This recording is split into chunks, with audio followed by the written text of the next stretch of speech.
So we started working with Les Mills back in 2020. And to set the scene, it was right in the middle of COVID-19. So you had gyms and clubs shutting down left, right, and center, and people were desperate to find new ways to stay active. Luckily for Les Mills, they were ready to step up and meet that demand, having just launched their online fitness platform, Les Mills Plus. From day one, the mission was super clear. It was all about scale and scaling at full throttle. Fast forward 4 years, and the bet has certainly paid off. Their customer base has grown 5x, and they're now live in 72 markets. We tapped into automation to help us to scale efficiently. We moved up the funnel in order to focus on incrementality, and we built a media measurement toolkit to make sure that we stayed profitable along the way. And the whole time we kept an aggressive test and learn mindset, moving fast, experimenting constantly, and making sure that every media dollar was working as hard as possible.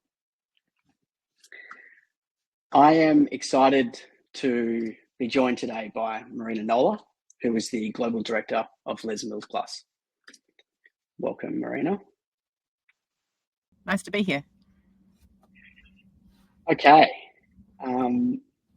So quick introduction on Marina. She has worked across a variety of leadership roles at Les Mills over the past 10 years, from launching new digital products, heading up music licensing, and leading partnerships and distribution.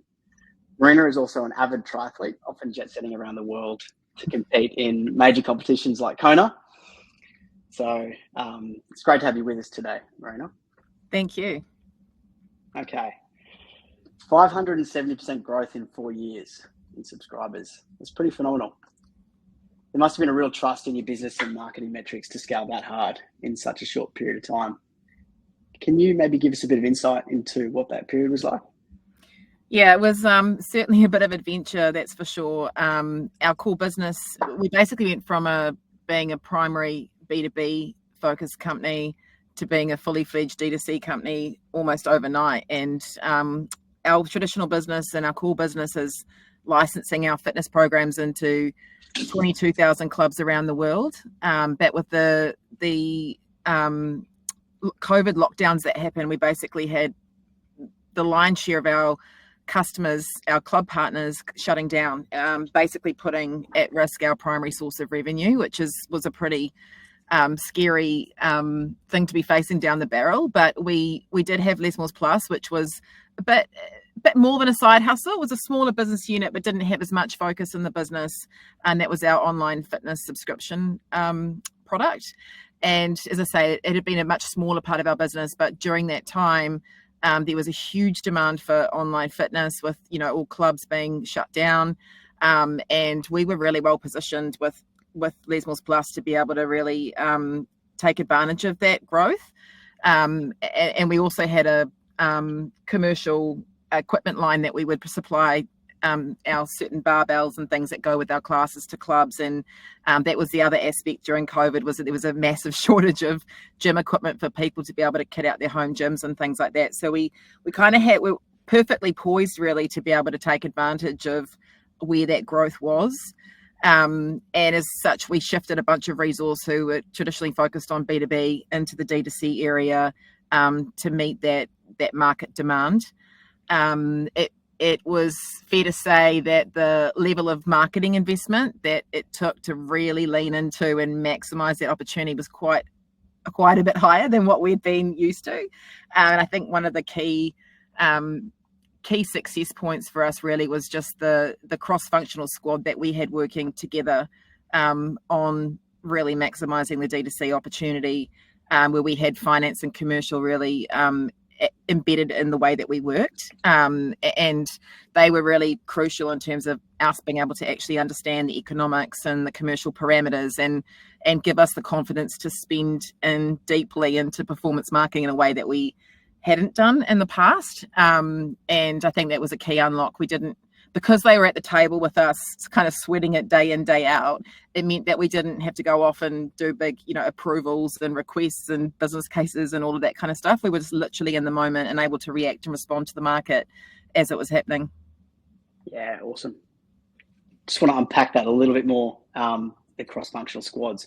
We find so often in business that getting finance departments on side and bought into marketing is really critical. From somebody who has both a finance and a marketing background, can you maybe give us some advice on how to foster those strong working relationships between the two teams?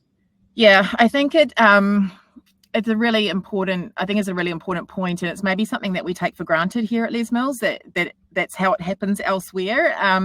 But I think that the important thing to remember really is that overall, as a business, we're focused on delivering business outcomes, business metrics, which typically are financial metrics. And sometimes if you've only got a view of the marketing metrics, it's really hard to draw a straight line between the work that you're doing in marketing and how that translates into business ROI. And I think that's where having finance at the table really as part of the team is kind of a game changer, and it's something we've always done really well actually at Les Mills when it comes to our consumer business, is having a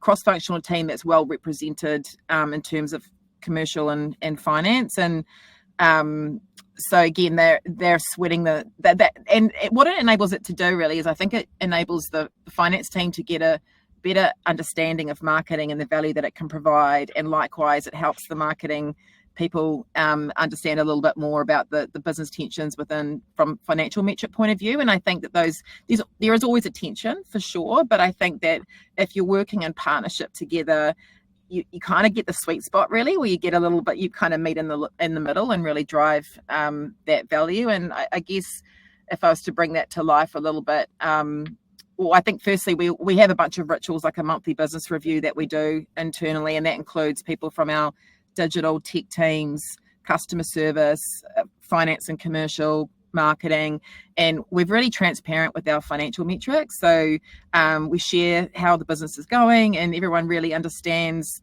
It kind of elevates the financial acumen, if you like, around people understanding the drivers of revenue and profit, and so that everyone's kind of rowing in the same direction, if you like. And I think really probably a really great example of the value of having finance at the table is when we saw the market shift massively from hyper growth to, suddenly everyone's clamoring back into gyms. Like there was a real tension at that point where the demand had gone down, but there was, a bunch of fitness companies who had just experienced this explosive growth, and they were all fighting over for a smaller audience, right? And it got a little bit tricky there for a while, and we found ourselves in a bit of negative LTV territory, so where we're maybe acquiring customers in not such a profitable way. But because we were working in tandem with commercial and finance, we were able to react to that very quickly and pivot our strategy to move away from this kind of scalable growth into more of a sustainable, profitable growth. And yeah, had we not had them at the table, that could have gone on for much longer than it did. So I think that's a really great example of how working in tandem can really benefit the whole company. Yeah, awesome. You mentioned this kind of shift that the category saw away from home workouts and back into gyms and clubs. Can we just talk through that a little bit? How have you as a business kind of adapted and innovated in the face of such, I guess, challenging market dynamics, given that your legacy was, B2B? Yeah.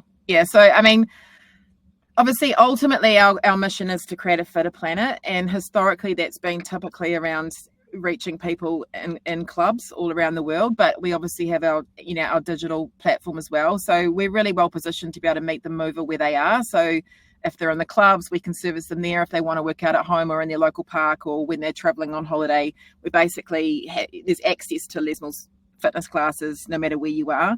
So I think for us, it's reading the market a little bit and understanding. I mean, we were thrilled, of course, when people were flocking back to clubs, because nothing beats the kind of experience of doing live group fitness in a club with a bunch of people in the room, and that whole live experience is still what we say is the best experience, right? And so for us, we've in the last year or so, we pivoted some of our resource that were focused on our D2C business, and took like skills and experience that they had from the great growth and scalability work that we did over the last few years, and they've been moved into the club and instructor side of the business, so that we can start to go after the growth that's in that market. And For those of us who are left in the D2C business, we've had a real shift in terms of moving into optimization of profitability, and we still want to grow, but we want to do it in a profitable and sustainable way, which we can help reinvest in